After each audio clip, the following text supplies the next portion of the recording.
दिल्ली की सत्ता में वापसी न करने का जो सपना अरविंद केजरीवाल का टूटा है, क्या इस सपने को पूरा करने के लिए पंजाब में पैर पसार रहे हैं? क्या पूर्व दिल्ली के मुख्यमंत्री अरविंद केजरीवाल पंजाब में बिसात बिछाते हुए नजर आ रहे हैं? क्या अरविंद केजरीवाल राज्यसभा सांसद बनना चाहते हैं? और क्या कमर अरविंद केजरीवाल ने अभी से कस ली है और राज्यसभा सांसद बनने का सपना अरविंद केजरीवाल का अब पूरा होकर रहेगा? राज्यसभा सांसद बनने के साथ साथ क्या सिर्फ भारतीय जनता पार्टी और कांग्रेस पार्टी को ही नहीं, बल्कि मौजूदा सरकार, मौजूदा मुख्यमंत्री पंजाब के भगवत मान को भी करारा झटका देंगे? क्या भगवत मान का विकल्प अब अरविंद केजरीवाल के रूप में देखा जा रहा है? क्या अरविंद केजरीवाल अब पंजाब की सत्ता में भी आना चाहते हैं? न सिर्फ राज्यसभा सांसद बनने का सपना, बल्कि इसके जरिए पंजाब की सीएम कुर्सी तक पहुंचना चाहते हैं। एक वक्त पर यह कहा गया कि दिल्ली की सत्ता में न आने का डर अरविंद केजरीवाल को इस कदर सताया कि वो पंजाब की ओर बढ़ गए और पंजाब में भगवत मान के विधायकों को साधने में जुट गए। और ये माना गया कि भगवत मान ने खुद केंद्रीय गृह मंत्री अमित शाह से मुलाकात की थी और मुलाकात के बाद माना गया कांग्रेस पार्टी और खुद भारतीय जनता पार्टी के नेताओं के जरिए कि भगवत मान को मुख्यमंत्री कुर्सी से अरविंद केजरीवाल हटाने वाले हैं।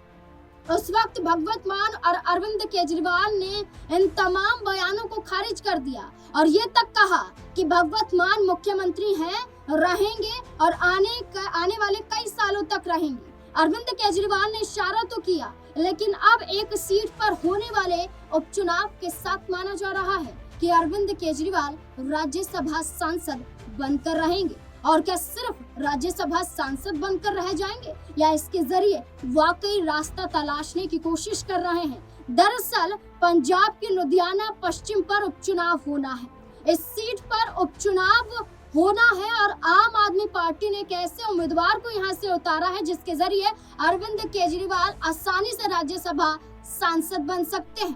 पहले उस चेहरे का जिक्र करने से पहले बता दें कि आखिरकार इस सीट पर उपचुनाव हो क्यों रहा है, कब होगा, नतीजे कब आएंगे।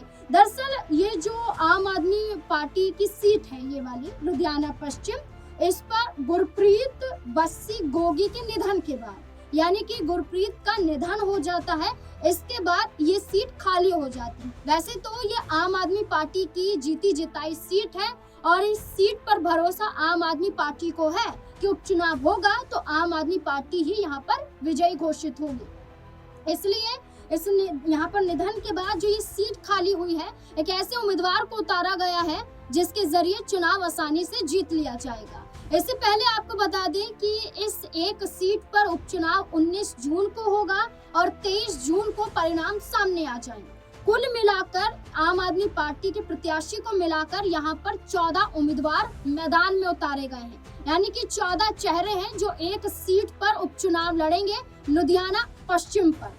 अब इस सीट पर भारतीय जनता पार्टी ने, कांग्रेस पार्टी ने, अन्य दलों ने किसे मैदान में उतारा है, इस बात का भी जिक्र कर लेते हैं। दरअसल इस सीट पर, लुधियाना पश्चिम सीट पर कांग्रेस पार्टी ने जैसे उतारा है, वो पूर्व मंत्री भी हैं और कई बार के विधायक भी रह चुके हैं। ये है भारत भूषण आशु। ये 2012 और 2017 में लुधियाना पश्चिम से ही विधायक रह चुके हैं। ये जीते जिताए विधायक हैं जिसे फिर से दाव आजमाती हुई कांग्रेस पार्टी इन पर नजर आ रही है। फिर से इनके जरिए ये सीट कांग्रेस पार्टी जीतना चाहती है, लेकिन भारत भूषण आशु को गुरप्रीत बस्सी ने यहाँ पर चुनावी मैदान में पिछले विधानसभा चुनाव में मात दे दी थी, लेकिन अब उनके निधन के बाद फिर से उन्हें यहाँ पर उतारने की कोशिश की गई है। भारतीय जनता पार्टी ने यहाँ पर जीवन गुप्ता को चुनावी मैदान में उतारा है और यहाँ पर उतारा गया है शिरोमणि अकाली दल से वकील परूपकर सिंह घुम्मन को। लेकिन आम आदमी पार्टी के जरिए जिसे प्रत्याशी बनाया गया है, इसको लेकर कांग्रेस पार्टी के विधायकों का भी कहना है कि अरविंद केजरीवाल और आम आदमी पार्टी के उतारे गए उम्मीदवार के बीच में एक बड़ी डील हो गई है। डील क्या हुई है? डील हुई है कि अरविंद केजरीवाल को राज्यसभा में भेजने के लिए उनकी सीट को खाली किया जाए और आसानी से वो राज्यसभा सांसद बन जाए। और जिस उम्मीदवार को उतारा गया है उसी कैबिनेट में मंत्री बनाया जाएगा, एक बड़ा मंत्रालय सौंपा जाएगा, विधायक बनाया जाएगा। तो ऐसे में ये बड़ी डील हुई है और ये आरोप कांग्रेस पार्टी के विधायक द्वारा लगाया जा रहा है। विधायक हैं सुखपाल खेहरा, उनका कहना है, कांग्रेस पार्टी के विधायक, और उनका कहना है कि अरविंद केजरीवाल ने डील की। किससे डील की है? डील की है संजीव अरोड़ा से। संजीव अरोड़ा आम आदमी पार्टी के मौजूदा राज्यसभा सांसद हैं, एक बड़े बिजनेसमैन भी हैं, सामाजिक कार्यकर्ता भी यहाँ पर कहे जाते हैं और इसी के साथ साथ राज्यसभा सांसद 2022 से हैं। ऐसे में राज्यसभा सांसद संजीव अरोड़ा हैं, लेकिन उन्हें अब आम आदमी पार्टी ने लुधियाना पश्चिम से चुनावी मैदान में आगे कर दिया है और ये कहा गया है कि लुधियाना पश्चिम से उन्हें चुनाव लड़ाकर उन्हें कैबिनेट में भेजा जाएगा और साथ ही साथ अरविंद केजरीवाल को राज्यसभा सांसद बनाया जाएगा। कुछ दिनों पहले भारतीय जनता पार्टी ने ये आरोप लगाया कि भगवत मान की कुर्सी खतरे में है और खुद अरविंद केजरीवाल उनकी कुर्सी को हड़पना चाहते हैं। ऐसे में पंजाब का दौरा लगातार अरविंद केजरीवाल द्वारा किया जा रहा है और पंजाब में रहकर अरविंद केजरीवाल क्या कुछ कहते हुए नजर आ रहे हैं, ये भी देखिए। तो लुधियाना वेस्ट से भी आपने हमें जिताया था और लुधियाना वेस्ट में उस वक्त जो विधायक था उसका गरूर, उसका गुस्सा, उसका अहंकार, उसके खिलाफ आपने गोगी जी को वोट दिया था आम आदमी पार्टी से। लेकिन किसी एक्सीडेंट में गोगी जी हम लोगों के बीच में नहीं रहे। मैं भगवान से प्रार्थना करता हूं कि गोगी जी को अपने श्री चरणों में स्थान दे, उनकी आत्मा को शांति बख्शे। उनकी जगह अब बाई इलेक्शन हो रहा है, हमारी पार्टी से संजीव अरोड़ा जी खड़े हो रहे हैं। संजीव अरोड़ा जी के बारे में कुछ बताने की जरूरत नहीं है, सारा लुधियाना जानता है। जैसे मोदी जी कहते हैं उनकी रगों में सिंदूर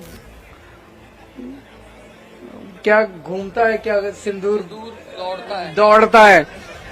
पता नहीं उनके रगों में सिंदूर दौड़ता है कि नहीं दौड़ता, लेकिन संजीव अरोड़ा की रगों में लुधियाना दौड़ता है।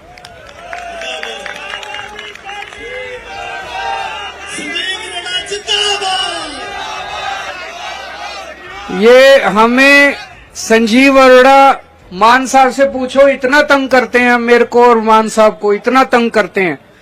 जब भी आते हैं लुधियाना की ये सड़क बना दो जी, लुधियाना का ये काम करा दो जी, लुधियाना का ये एसआई का अस्पताल बनवा दो जी, लुधियाना का फलाना अस्पताल बना दो जी। 24 घंटे लुधियाना के बारे में सोचते हैं, आप लोगों की तरक्की के बारे में सोचते हैं। इससे अच्छा कैंडिडेट, इससे अच्छा विधायक आपको नहीं मिलेगा। और दूसरी बात, आम आदमी पार्टी की सरकार है, काम तो हम ही कराएंगे। वो दूसरे वाला तो गालियां देगा, अभी से गालियां दे रहा है। मैं देखता हूं टीवी पे रोज मान साहब को गालियां देता है, आम आदमी पार्टी को गालियां देता है, तो अगले 2 साल भी गालियां देगा। आम आदमी पार्टी की सरकार है, काम तो आम आदमी पार्टी कराएगी। जिसकी सरकार उसी का एमएलए, तो आम आदमी पार्टी की सरकार है, उसी का एमएलए बनाना, सारे काम होंगे आपके। ये नारा बड़ा अच्छा है जो इन्होंने, ना गुस्सा ना अहंकार, संजीव उसके अंदर गुस्सा भी है, उसके अंदर अहंकार भी है। अगर गुस्सा चाहिए, अहंकार चाहिए तो उसको वोट दे देना, और काम चाहिए, सेवादार चाहिए तो संजीव अरोड़ा को वोट दे देना। बोले सो निहाल।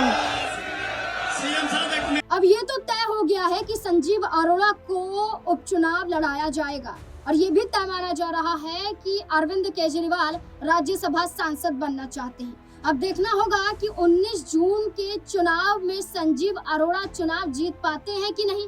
अगर नहीं जीतते हैं तब क्या होगा, और चुनाव जीत जाते हैं तो क्या अरविंद केजरीवाल का रास्ता साफ हो जाएगा। इस पूरे मुद्दे को लेकर आप क्या सोचते हैं, अपनी राय कमेंट सेक्शन में जरूर दें। देखते रहें SPN9 न्यूज। धन्यवाद।